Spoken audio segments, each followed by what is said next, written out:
This Saturday, England take on Samoa in what is Samoa's last game of the Rugby World Cup and England's last game of the pool stages. Steve Borthwick has named a rather strong starting 15, considering the fact that England have already qualified for the knockout stages.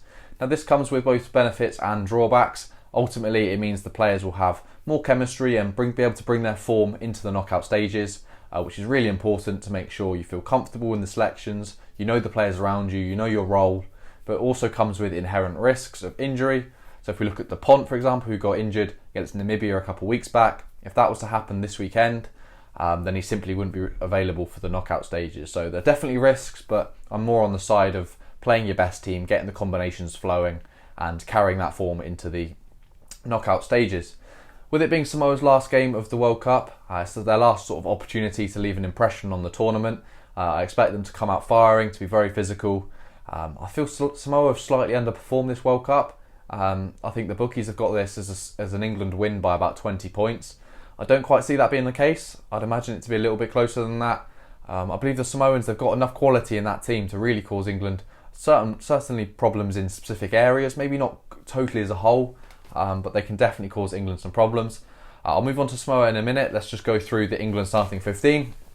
Kens, George and Cole in the front row. I believe that was the same front row that took on Argentina on the opening night. Dan Cole in there, once again, slightly surprising. Maybe they're resting players for the knockout stages, or maybe Dan Cole is the preferred option, especially at scrum time. But you'd expect England to have maybe an edge at scrum time. I mean, Samoa, they've got Michael Alalatoa, who's a very good scrummager. I believe he plays for Leinster, so he certainly knows what it's like to play at the top level. So that'll provide a good challenge for England there. In the second rows, Itoje partners Chesham. Once again, that looks to be the favoured second row combination. Itoje's been playing well. He's reduced his penalty count of late, which is very good for England going forward. And then Ollie Chesham, really good work rate, a little bit less flash than Itoje. Doesn't do as many sort of standout moments, but he's definitely one of the harder workers in the team. Into the back row, Lawes, Curry and Earl. Ben Earl being favoured over Billy V and Ludlam, potentially. This looks to be one of England's sort of favoured back rows. Lawes really bringing some versatility into the 6 jersey, the ability to sort of do it all really. Very all-round player, really good in the line-out, can steal a line-out ball, very good at rucking and sort of securing turnovers. Then you partner that with probably the power of Tom Curry. He's obviously struggled for minutes since his red card. He only got red carded 3 minutes into the Argentina game, then got banned. So it's important that Tom Curry picks up some form going forward into the knockout stages. And if England are to sort of win in the knockout stages, you'd expect Tom Curry to play a big role in that. He's a very special player, and it'll be good to see some more of him. Ben Earl at number 8. He's really sort of grown into that England jersey. Showed some really strong running, some good ability over the ball. He's potentially struggled at times to bring his club form from Saracens to the international jersey, but he's definitely finding his way at the minute. Moving into the back line, Mitchell partners Ford. Now look, we've got the Ford-Farrell axes once again. Now this was the axes in which led England to 18 games unbeaten in 2018. Sorry, not 2018, in 2016 and 17. And then things started to fall apart in the Ford-Farrell axis in 2018, winning only 2 games in that Six Nations. So look, we can definitely see where it's worked and where it hasn't. Look, me personally, I know my opinion's not exactly valid, but my view on it is I don't feel that axis quite works against the top sides. I mean, it might work in this game, might be able to bring some more distribution and help the attacking game, but I do feel that in terms of against the top opposition, having 2 fly halves there defensively can be a problem. It adds sort of 2 angles to sort of slight vulnerabilities. I mean, Farrell is a very big player for a fly half anyway, so but especially with Ford at 10, it is sort of defensively vulnerable. And then there can be a potential lack of go forward, a little bit too lateral in attack. But look, if we manage to link Tuolangi up and provide some punch up the midfield, maybe it will work.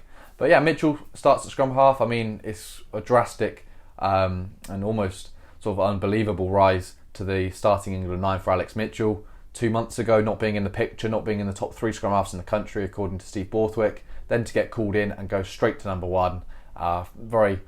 I'm happy with the way he's been playing, and look, he'll be ecstatic to be given this opportunity once more. Ford's been quality. I mean, he has this tournament. He's been England's star player, so you can understand the continuity in selection with him at 10. Although I would definitely think, play the fly half in the fly half's position. If Ford's better than Farrell, play forward. If Farrell's better than Ford, play Farrell. I don't think there's the necessity to want to sort of bring them onto the pitch at the same time, but Steve Borthwick's played far more than me when it comes to rugby, so look, he makes the decisions ultimately, and we'll just have to reflect on how it goes. And then Tuolangi at 13, providing the punch and the sort of direction to the England attack, a bit of power up the midfield, which will be essential. I mean, you can't win international rugby games without winning the gain line, or at least being competitive on the gain line. So, look, there we go. Tuolangi needs to turn up, and he needs to be used effectively. You can't just give it to him and expect him to create holes. You've got to put him through holes, and he'll then generate the front foot ball. In terms of the back three, Johnny May on the left wing. I mean, once again, a little bit like Mitchell, came from outside the squad to starting week in, week out. Look, May, he's been around a decent while. He's very experienced. He knows his way around a rugby pitch. Good under the high ball, a solid player all round. He does struggle a little bit defensively though. And look, I wouldn't say he's world class, but he's a decent player, let's say. And then Joe Marchant comes from centre, outside centre to the wing. Joe Marchant's been relatively impressive at stages in this World Cup. He scored a few tries. Not quite hit his sort of Harlequins form, but you don't expect to play Harlequins attacking rugby on the international stage. And then the sort of the rock of the England team, as I always allude to him as, Freddie Stewart at fullback. Look, Stewart's quality, and look, he'll be looking to have another solid game to keep his confidence going into the knockout stages. In terms of replacements, Theo Dan, Joe Marler and Sinclair are the front row replacements, with George Martin in the second row, with Billy V covering the back row, and then it's a 5-3 split for England, which you could probably infer from what I was reading. And then the three backs are Kerr, Smith and Lawrence. I do like the idea of Kerr and Smith. They do bring quite a zip and quite a change in tempo to England, especially if they're down on the scoreboard. They can really bring some attacking rugby. And then some key players in which I think England will have to watch out for on the Samoan side. You've got Michael Alaalatoa, which I've previously referenced at scrum time. Good ball carrier also. Theo McFarland of Saracens, phenomenal player.